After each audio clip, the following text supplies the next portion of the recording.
শিলিগুড়িতে সাংবাদিকদের মুখোমুখি মন্ত্রী চন্দ্রিমা ভট্টাচার্য।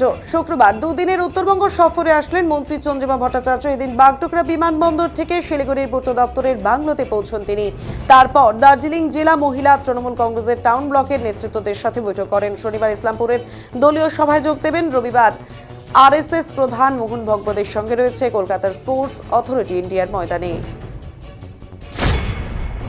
ইংরেজিতে পরে কথা বলবো। কোনো ছোট করে নয়, হয় না তো, কোনো প্রশ্ন নেই।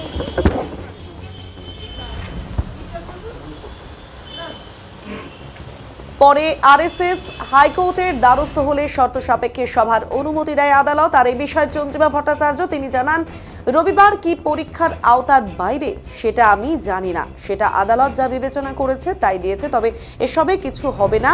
সক্রিয় নাকি জানা নেই। মানুষের জন্য তিনি যা করছেন, মুখ্যমন্ত্রী মমতা বন্দ্যোপাধ্যায় তিনি মা মাটি মানুষের সরকার, তিনি বেশি বলেন না, করে দেখান। তাই 3 বার মানুষ আস্থা রেখেছে, চতুর্থবারই রাখবে, এমনও বলেন মন্ত্রী চন্দ্রিমা ভট্টাচার্য।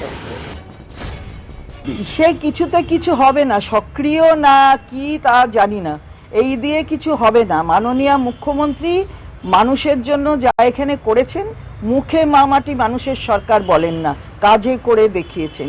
তাই 3 বারের আস্থা হয়েছে, আবার 4 বার, চতুর্থবারও মানুষ তার উপরেই আস্থা রাখবে। সুতরাং তারা আসছেন, এটা গণতান্ত্রিক রাজ্য, এবং এখানে অন্য দল আসলেও সেখানে তো তাকে বাধা দেওয়া হয় না, কিন্তু পরীক্ষা চলছে, এটাও তো ঠিক। এটা মাধ্যমিক পরীক্ষা আরম্ভ হয়েছে, এবং আমরা যেটা জানি যে মাধ্যমিক পরীক্ষার একটা সময় থাকে, যে সময় অবধি, তার আগে অবধি মাইকটা চালানো যায়, এবং মাধ্যমিক পরীক্ষার পরে আবার কোনো গ্যাপ থাকলে মাধ্যমিক পরে উচ্চ মাধ্যমিক আছে, সেগুলো মানে মাইক চালানো যায়। তা এখন আদালত কি দেখে দিয়েছেন আমার জানা নেই, রোববার হয়তো বাইরে, আমি জানি না।